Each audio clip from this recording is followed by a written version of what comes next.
नमस्कार, जय हिंद, वंदे मातरम। मैं नीरज पुंडीर क्राइम सीरीज 18 के इस एपिसोड में आप सभी का हार्दिक स्वागत और अभिनंदन करता हूं और आशा करता हूं कि आप और आपका परिवार बिल्कुल स्वस्थ होंगे और सुरक्षित होंगे। कहते हैं पैसा ऐसी चीज है, अगर किसी के पास बहुत कम हो या ना हो तो उसकी जान चली जाती है, और दूसरी ओर अगर किसी के पास बेशुमार दौलत हो, बेइंतहा पैसा हो, तो ये पैसा उसकी जान भी ले सकता है। सबको ये भी पता है कि ये पैसा, ये दौलत, ये प्रॉपर्टी एक ना एक दिन यहीं छोड़कर चले जाना है, खाली हाथ जाना है। लेकिन फिर भी न जाने क्यों ये पैसा, ये प्रॉपर्टी का लालच एक अच्छे भले इंसान को जुर्म की दलदल में धकेल देता है और उसे अपराधी बना देता है। आज की कहानी कुछ ऐसी ही है। ये कहानी है पंजाब के लुधियाना जिले की। लुधियाना में एक परिवार में पहले एक कत्ल होता है और अभी वह कत्ल का मामला सुलझा भी नहीं होता कि फिर दूसरा कत्ल हो जाता है। लुधियाना में एक बहुत बड़े बिजनेसमैन रहा करते थे, बल्कि एक इंडस्ट्रियलिस्ट थे, और उनका नाम था सुनील जैन। पूरे लुधियाना शहर में उनका बड़ा नाम था। छोटे बड़े हर तरह के बिजनेसमैन उनका सम्मान किया करते थे। लेकिन एक दिन अचानक उनको गोली मार दी जाती है और उनकी कोई हत्या कर देता है। अब लुधियाना में एक जाने माने बड़े बिजनेसमैन और एक रसूख रखने वाले इंसान का कत्ल हो गया था और मामला हाई प्रोफाइल था। तो लुधियाना पुलिस हरकत में आ जाती है और जांच पड़ताल करना शुरू करती है। तमाम तरह के सबूत इकट्ठे किए जाते हैं और जिन जिन लोगों पर शक था उन सब से पूछताछ की जाती है, फिर चाहे वो दोस्त हों, रिश्तेदार हों या फिर बिजनेस से संबंध रखने वाले लोग हों, उन सब से पूछताछ की जाती है। लेकिन पुलिस को कत्ल का कोई सुराग नहीं मिलता।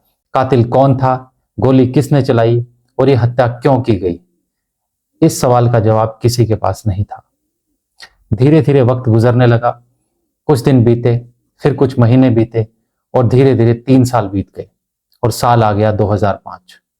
सुनील जैन की मौत के बाद उनकी 40 साल की पत्नी रीमा जैन धीरे धीरे अपने कंधों पर बिजनेस की जिम्मेदारी लेती है, अपने परिवार को संभालती है और अपने बिजनेस को संभालती है। अब धीरे धीरे उनका परिवार उस गम को भूलने लगता है और जिंदगी का सफर धीरे धीरे आगे बढ़ने लगता है। रीमा जैन ने भी इस गम को भुलाने के लिए अपने आप को बहुत बिजी कर लिया था। उसने अपना पूरा समय बिजनेस को दे दिया था और सुनील जैन की मौत के बाद उनकी पत्नी रीमा जैन भी एक बहुत अच्छा खासा नाम बन चुकी थी। वो लगातार सामाजिक कार्यों में जुड़ी रहती थी, सामाजिक कार्य करती रहती थी और इसीलिए पूरे लुधियाना शहर में उनकी एक अलग पहचान बन चुकी थी। अपने आप को फिट रखने के लिए वो हर रोज एक्सरसाइज किया करती थी और साथ ही साथ उन्होंने एक क्लब ज्वाइन किया था जिसका नाम था सतलज क्लब। यहाँ वो हर सुबह स्विमिंग करने के लिए जाया करती थी और लगभग 9 बजे अपने घर वापस पहुंच जाया करती थी। उसके बाद फिर वो तैयार होती थी, नाश्ता वगैरह करती थी और अपने ऑफिस के लिए निकल जाया करती थी। और रीमा जैन का अभी एक नॉर्मल रूटीन बन चुका था। तो इसी रूटीन के हिसाब से 29 जुलाई 2005 की सुबह हर रोज की तरह वो अपने घर से अपनी होंडा कोड कार में सतलज क्लब के लिए निकलती हैं और रूटीन के अकॉर्डिंग उनको 9 बजे अपने घर पहुंच जाना चाहिए था। मगर 9 बज जाते हैं, फिर 9:30 बज जाते हैं और फिर 10 भी बज जाते हैं, लेकिन रीमा जैन घर नहीं पहुंचती। घर वाले उनको फोन करते हैं और ये जानने की कोशिश करते हैं कि क्यों आज वो घर नहीं पहुंची है। लेकिन जैसे ही वो कॉल करते हैं उन्हें पता चलता है कि मोबाइल तो स्विच ऑफ है। वो थोड़ी देर और इंतजार करते हैं और दोबारा से कॉल किया जाता है तो दोबारा से मोबाइल स्विच ऑफ ही आता है। अब इस घर में पहले भी एक हादसा हो चुका था और इस वजह से घर वाले घबरा जाते हैं और तुरंत सतलुज क्लब पहुंचते हैं और वहां जाकर पता लगाने की कोशिश करते हैं कि क्या बात है। और उन्हें वहां पता चलता है कि वो आई तो थी, लेकिन स्विमिंग करने के बाद वो यहाँ से निकल गई थी। अब घर वालों के दिलों में बेचैनी बढ़ जाती है, क्योंकि बिना बताए ऐसे वो कभी भी कहीं नहीं जाया करती थी और अगर कहीं जाना भी पड़ता था तो उनका मोबाइल कभी स्विच ऑफ होता ही नहीं था। फिर भी घर वाले अपनी तरफ से अपने सभी जानने वालों को, पहचानने वालों को कॉल करते हैं, उनसे मिलते हैं और पता लगाने की कोशिश करते हैं कि शायद किसी से कोई अर्जेंट मीटिंग हो और रीमा जैन वहां चली गई हो और उसने अपना मोबाइल बंद कर लिया हो। लेकिन कहीं से भी कोई जानकारी उनको नहीं मिलती। घर वालों की चिंता बढ़ने लगती है क्योंकि 3 साल पहले रीमा के पति की गोली मारकर हत्या कर दी गई थी और अब वो भी लापता थी। तो सबके मन में अजीब अजीब से ख्याल आने लगे थे। धीरे धीरे सुबह से शाम हो चुकी थी और मोबाइल अभी तक स्विच ऑफ था, लेकिन रीमा जैन का कहीं कोई सुराग नहीं मिलता। तो फिर थक हार कर घर वाले फैसला लेते हैं कि अब वो पुलिस को इन्फॉर्मेशन देंगे और फिर वो जरगांव पुलिस स्टेशन जाते हैं और रीमा जैन की गुमशुदगी की रिपोर्ट लिखा दी जाती है। क्योंकि मामला हाई प्रोफाइल था और पहले से ही सुनील जैन की हत्या का केस भी अभी तक सुलझा नहीं था और अब रीमा जैन लापता हो चुकी थी, तो ये एक बड़ा मामला था और इस वजह से लुधियाना पुलिस हरकत में आ जाती है। रीमा जैन की गुमशुदगी की खबर जंगल की आग की तरह लुधियाना में फैल जाती है। तमाम अखबारों में, सोशल मीडिया पर और न्यूज चैनल पर यह खबर सुर्खियां बन जाती है। अब पुलिस लगातार छापेमारी कर रही है, लगातार नाकेबंदी कर रखी है। सीमा जैन की होंडा कोड कार का नंबर भी हर जगह फ्लैश किया गया है ताकि कार का पता चल सके और फिर उससे यह पता लगाया जा सके कि आखिर रीमा जैन कहां चली गई। लेकिन तमाम कोशिशों के बावजूद भी पुलिस को अभी तक कोई सुराग नहीं मिला था। धीरे धीरे 3-4 दिन बीत जाते हैं। लुधियाना पुलिस आसपास के जिलों और बॉर्डर से लगने वाले राज्यों में तमाम पुलिस स्टेशंस पर कार का नंबर और रीमा जैन के फोटो को सर्कुलेट कर देती है, फ्लैश कर देती है और ये कहती है कि ये रीमा जैन है, एक जाना माना चेहरा, बिजनेस की दुनिया में अपने आप में एक बड़ा नाम, और उनकी कार का ये नंबर है। किसी तरह से भी उनकी कार का और उनका पता लगाया जाए। ये दोनों 29 जुलाई 2005 से लापता है। ये नंबर और फोटो दिल्ली पुलिस को भी भेजा गया था। दिल्ली पुलिस भी उस कार के नंबर और सीमा जैन के फोटो को हर जगह फ्लैश कर देती है। इत्तेफाक से दिल्ली पुलिस का एक सिपाही, जिसकी duty Indira Gandhi international airport पर लगी हुई थी, वह उस होंडा कोड गाड़ी को अचानक वहां पार्किंग में खड़ा देखता है और उसे पहचान लेता है कि यह कार तो वही है जिसका नंबर दिल्ली पुलिस ने फ्लैश किया है। पुलिस का वह सिपाही तुरंत इसकी जानकारी अपने सीनियर अधिकारियों को देता है। सीनियर अधिकारी अपने टीम के साथ वहां पहुंचते हैं, उस गाड़ी को देखते हैं और अच्छे से चेक करते हैं। उसके मॉडल, उसके कलर और उसके नंबर प्लेट से कंफर्म हो जाता है कि ये वही गाड़ी है जिसकी तलाश लुधियाना पुलिस को है। फिर तुरंत दिल्ली पुलिस लुधियाना पुलिस को कार की बरामदगी की सूचना दे देती है। कार की बरामदगी की सूचना मिलते ही लुधियाना पुलिस रीमा जैन के परिवार के कुछ लोगों को लेकर दिल्ली एयरपोर्ट पहुंचती है। फिर घर वाले एक ही नजर में उस कार को पहचान लेते हैं कि ये वही कार है। उस कार में से कुछ और तो मिलता नहीं, लेकिन वो स्विमिंग कॉस्ट्यूम जरूर मिलता है जिसको लेकर रीमा जैन अक्सर क्लब में जाया करती थी। इस कार की बरामदगी ने पूरे केस की दिशा को ही मोड़ के रख दिया था। अब तक सबको ये लग रहा था कि रीमा जैन को शायद किसी ने किडनैप कर लिया है, लेकिन जिस तरीके से, जिस सलीके से और जिस अंदाज में कार पार्क की गई थी, उससे ये साफ पता चल रहा था कि रीमा जैन लुधियाना से पहले दिल्ली आई, फिर एयरपोर्ट पहुंची, पार्किंग में उन्होंने कार को खड़ा किया और विदेश चली गई। कार के बरामद हो जाने के बाद अब दिल्ली पुलिस और लुधियाना पुलिस दोनों की यही थ्योरी थी। लुधियाना पुलिस कार को लेकर लुधियाना पहुंच जाती है। फिर घर वालों से एक बार दोबारा बातचीत की जाती है और पता लगाने की कोशिश की जाती है कि क्या रीमा जैन का किसी से कोई पारिवारिक झगड़ा हुआ था जिसकी वजह से वो बिना बताए विदेश चली गई। अब घर वाले पासपोर्ट ढूंढना शुरू करते हैं। रीमा जैन का पासपोर्ट उनको घर में ही मिल जाता है। तो अब यह भी क्लियर हो जाता है कि बिना पासपोर्ट के कोई विदेश जा ही नहीं सकता, तो इसका मतलब रीमा जैन सच में लापता थी।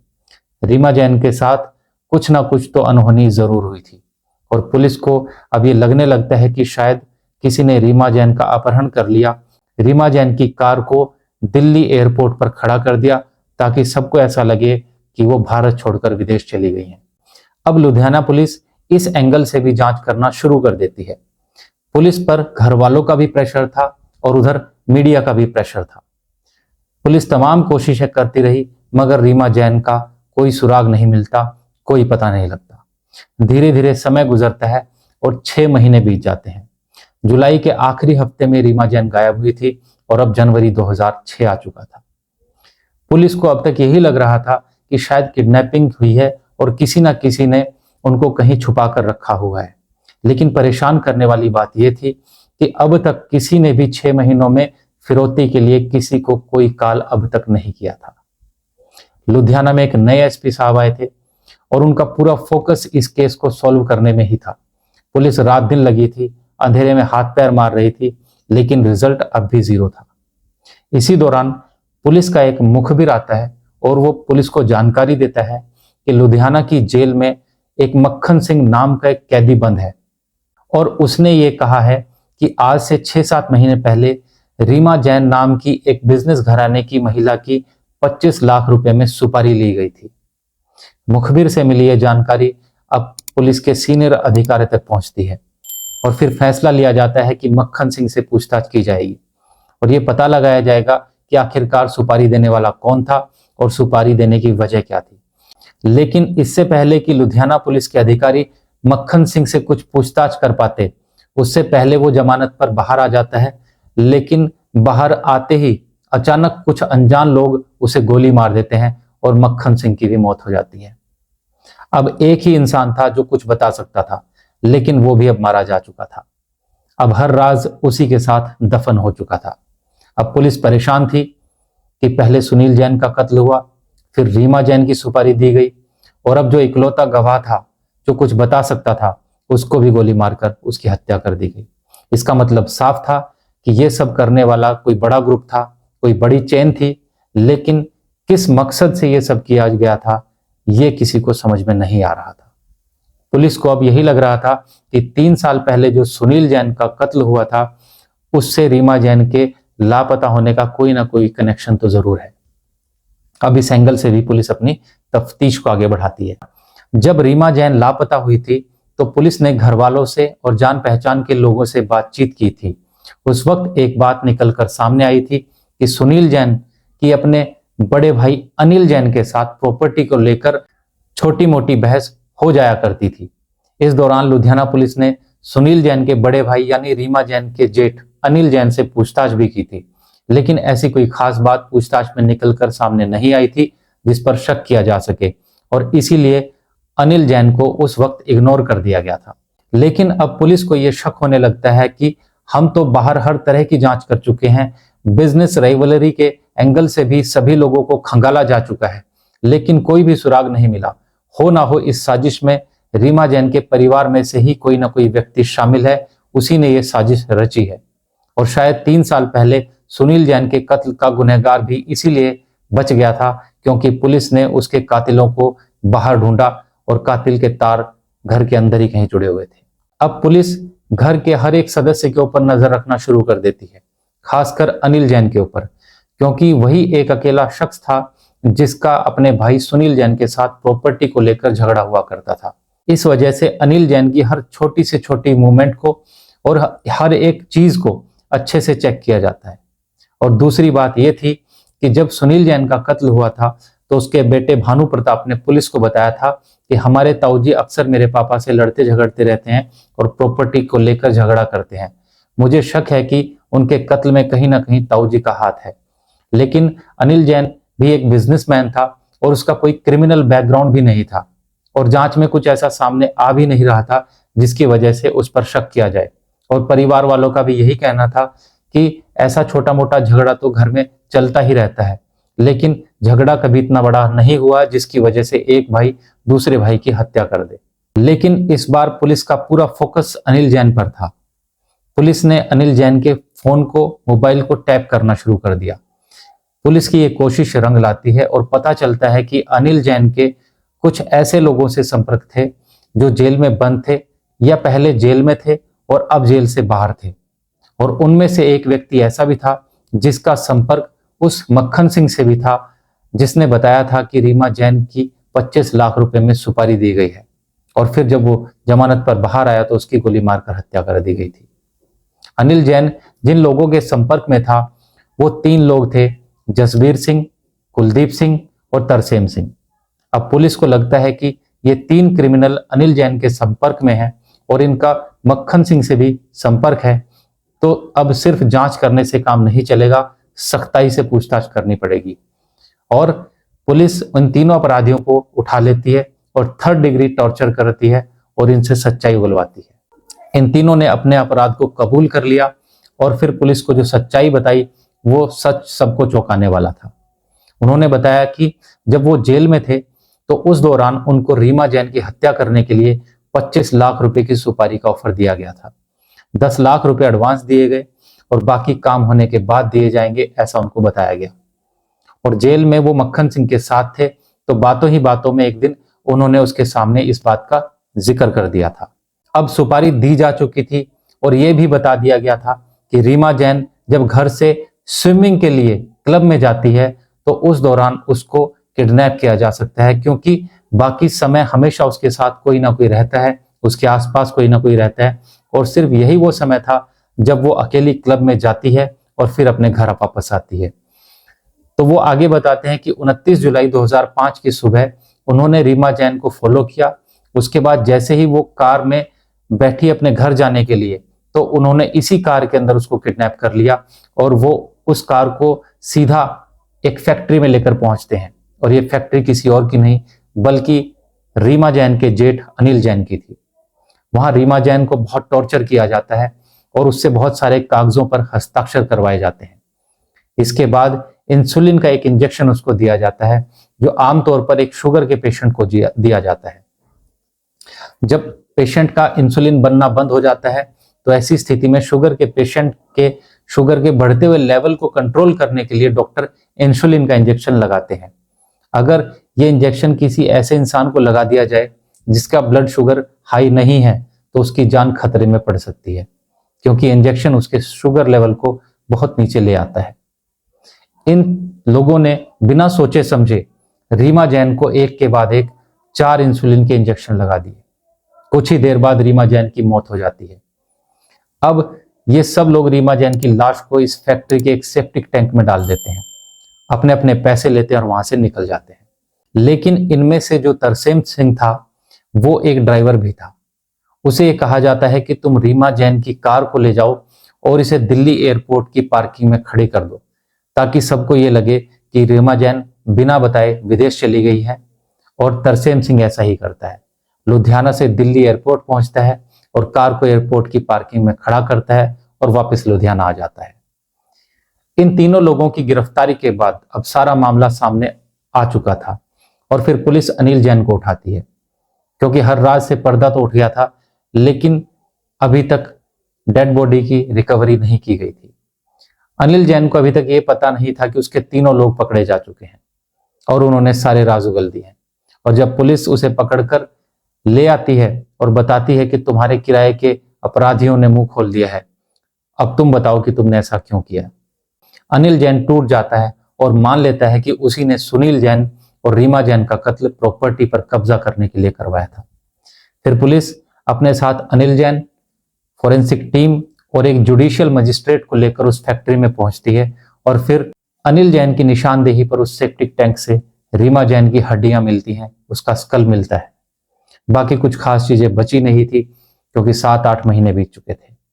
फिर फॉरेंसिक टीम द्वारा रीमा जैन की हड्डियों के कुछ सैंपल लिए जाते हैं, उसकी मां के डीएनए से उनको मैच किया जाता है और आखिरकार ये पता चलता है कि ये अवशेष रीमा जैन के ही थे। अब अनिल जैन, जसवीर सिंह, कुलदीप सिंह और तरसेम सिंह, इन चारों को पुलिस हिरासत में ले लेती है। मुकदमा इन पर चलाया जाता है और ये मुकदमा 6 साल तक चलता है और 6 साल के बाद साल 2012 में अदालत इन चारों को उम्र कैद की सजा सुना देती है। तो लालच इतनी खतरनाक चीज है कि एक अच्छे पढ़े लिखे शरीफ इंसान को भी धीरे धीरे हैवान बना देता है और फिर वो दूसरों की जिंदगी तो खराब करता ही करता है, वो अपनी और अपनों की जिंदगी भी खराब कर लेता है। तो ये थी आज की कहानी। तो आज का ये एपिसोड यहीं पर खत्म होता है।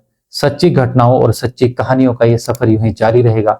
अगर आपको हमारा ये एपिसोड पसंद आया हो तो हमारे चैनल को लाइक, शेयर और सब्सक्राइब जरूर करें। धन्यवाद।